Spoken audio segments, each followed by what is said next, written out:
President William Ruto has come out to speak on the legal tribulations haunting former Cabinet Secretary Raphael Tuju. Addressing a crowd in Migori on Tuesday, the head of state alleged that Tuju had been hiding in his bedroom when he was reported missing, adding that he needs more honest friends. Still on Tuju's case, Interior Cabinet Secretary Kipchumba Murkomen has revealed fresh details regarding the alleged disappearance of former Cabinet Secretary.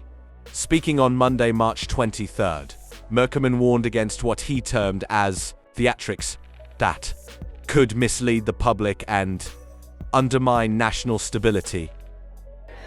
Unajua hata juzi wameenda kudanganya Tuju. Wameenda kuangaisha Tuju. Wanaenda kumwambia Tuju enda jifiche kwa bedroom yako alafu enda sema ati umekuwa abducted. Just imagine. Tuju needs honest friends. Tuju needs honest advice. Asaidiwe. He doesn't need scavengers who are trying to scavenge about the misfortune of a citizen. Wale watu wanatafuta maarufu kwa shida ya Mkenya mwenzao. We want Tuju apatiwe advice so that he can be helped, mali yake iokolewe na yeye asonge mbele. Lakini hahitaji wale matapeli wakora wanaenda kumsumbua mtu, mpaka hata wameenda kuleta jina ya Uhuru Kenyatta wameingiza kwa hiyo matope yao. Hawa watu ni bure ama si bure? Ni bure ama si bure? Waende ama si wasiende? Waende wakiendaka, si ndio? Surely, and I have to say this express. Juzi, jana nikiwa ndege nimetoka London, ninaambiwa ati Tuju amepotea. Nikasema ati, nikaambia DCI amepotea.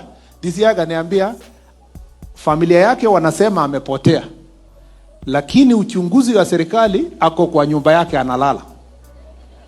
So unajua hata serikali inajua uko wapi, si ndio? Umelala wapi, saa ngapi na nani na hiyo mambo yote. So akaniambia waziri, usiwe na wasiwasi. Huyo mtu alizima simu, na mara ya mwisho kuzima simu yake amesima kwa nyumba yake na ni bedroom, na amejifungia pale. Nikamuuliza DCI, siwende pale sasa uulize kwa family. Asema hapana, familia yake wamefunga gate. Wamesema walienda police station wakaripoti ati amepotea, lakini wakasema msikuje nyumbani.